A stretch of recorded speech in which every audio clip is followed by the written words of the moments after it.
Teenagers are immature. They trash talk people on the internet. They spread rumors that can lead to fights. We fail to listen to anybody, and we make completely irrational decisions.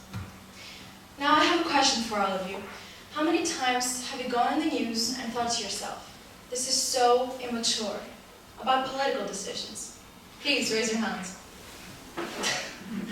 And the truth is, I felt that too. Because the reality of the statement is that politicians are just as guilty of these things sometimes. Trump teasing Greta on Twitter, Liz Truss bringing her country to a near crisis, or the Supreme Court's breach of the constitutional right to abortion.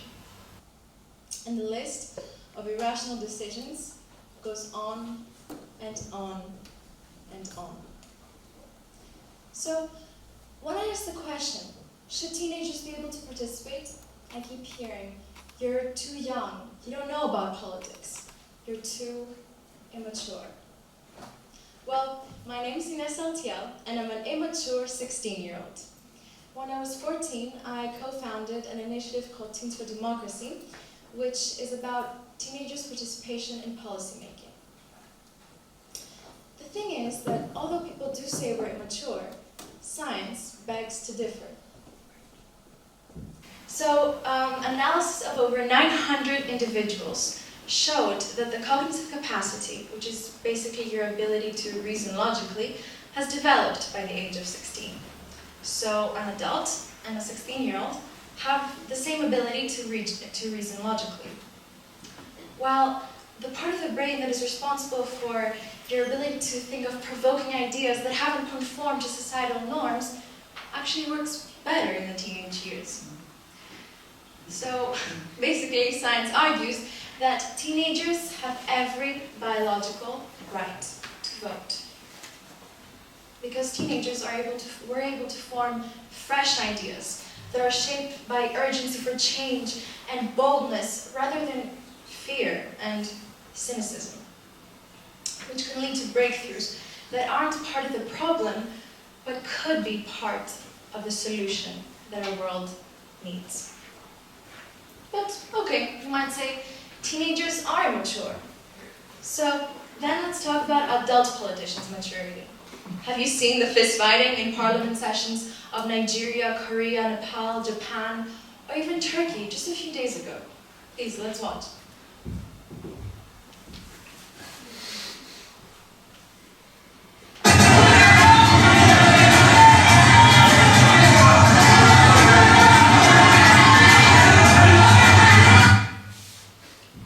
Does this seem like a mature reaction from elected representatives that determine our future? Teenagers are deprived of our essential right to vote, meaning we have no democratic participation rights, having no say in decisions that determine our lives. Well, this could be excusable if we didn't have to live with the consequences of these decisions. I mean, most of these consequences will only become evident after the politicians of today are no longer with us. And we are the ones that have to face these problems. So, sure, we might be mature, but please, let's hear the mature statements of the ex-president of the United States.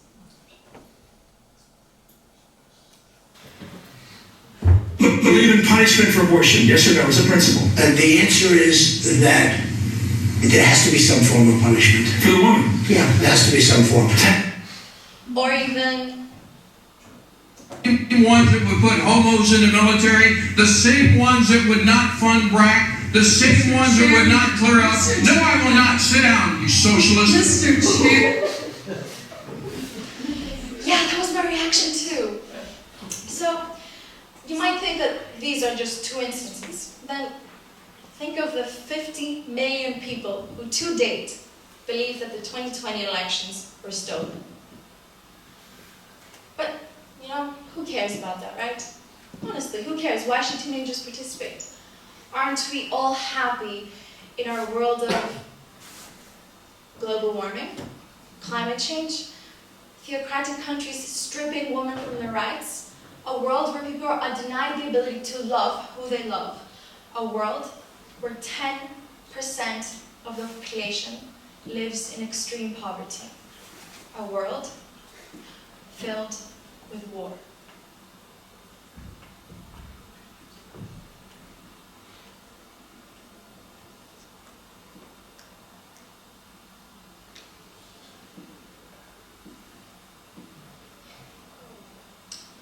A world that decries the apathy of its youth, as Nelson Mandela said.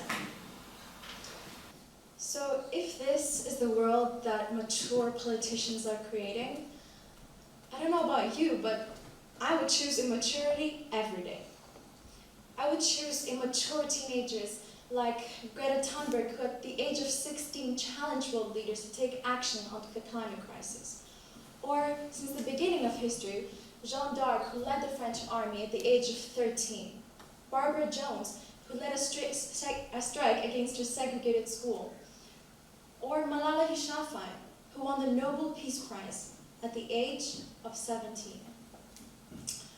And so I would choose immature teenagers like Malala, Barbara, or Greta, or even Roby Novak, Louis Braille, Jazz Jennings, Emma Gonzalez, Claudette Colvin, and so many others who may not be so known, but have created change in their communities, like you, or you.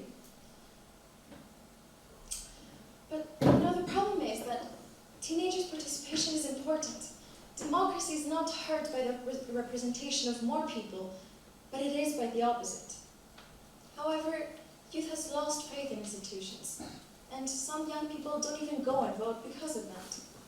And in a world where the population of older people has tripled since 1950, and by 2050 it'll be over 2.1 billion, while the fertility rate has decreased by 50%.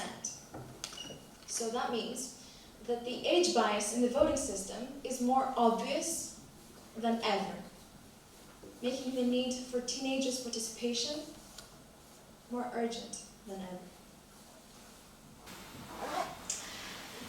My generation, Gen Z, has been named by Deloitte and McKinsey in research as the most ethical and influential cohort until today.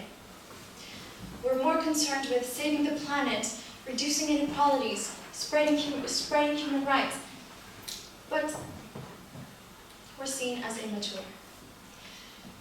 If, one small change can change the whole world around us. It's called the butterfly effect. If teenagers were able to vote, politicians would change their programs in order to gain youth support, making subjects like the climate crisis or equality top priorities. So by making teenagers vote, things that we really need in our world will be prioritized. But no, this isn't just about voting. Teenagers should be able to participate in local governance. And you've probably heard of youth councils, but these aren't enough. They're a start, but we need teenagers in the adult councils, in the elected councils. Which is why I'm currently doing a research in 3 countries with 3 municipalities to explore the teenagers' impact. Trikala in Greece and Ostersund in Sweden, who are innovative enough to do this. Yet, there's a misconception that teenagers don't care about politics. We're detached from reality, right? Well, in a survey that I did with my friend and co-founder of Teens for Democracy, we found that in over 150 teenagers in Greece, when being asked, do you care about public affairs? 79.3% of them picked an 8 to a 10 on a scale from 1 to 10, being extreme.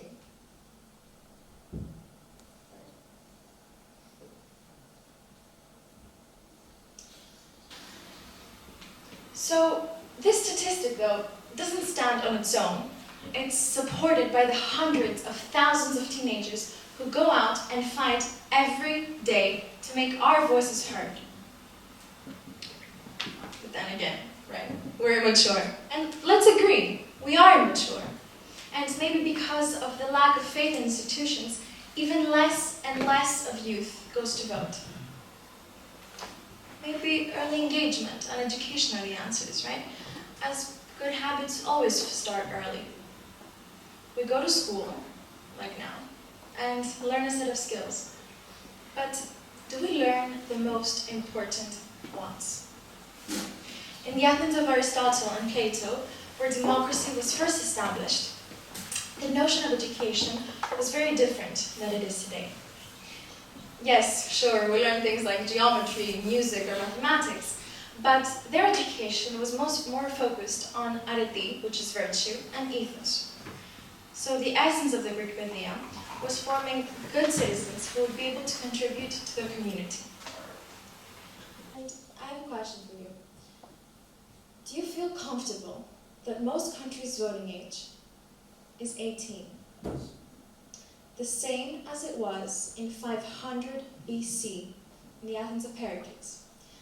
Now we're almost 2,500 years later. Yet, the voting age is the same. In those 2,500 years, technology has developed so much that even 6-year-olds have unlimited access to information. Just take a second to imagine how many things have changed in this past 2,500 years. Yet, the voting age has remained the same. So, do you feel comfortable that we have the same participation rights as in 500 BC? Do you?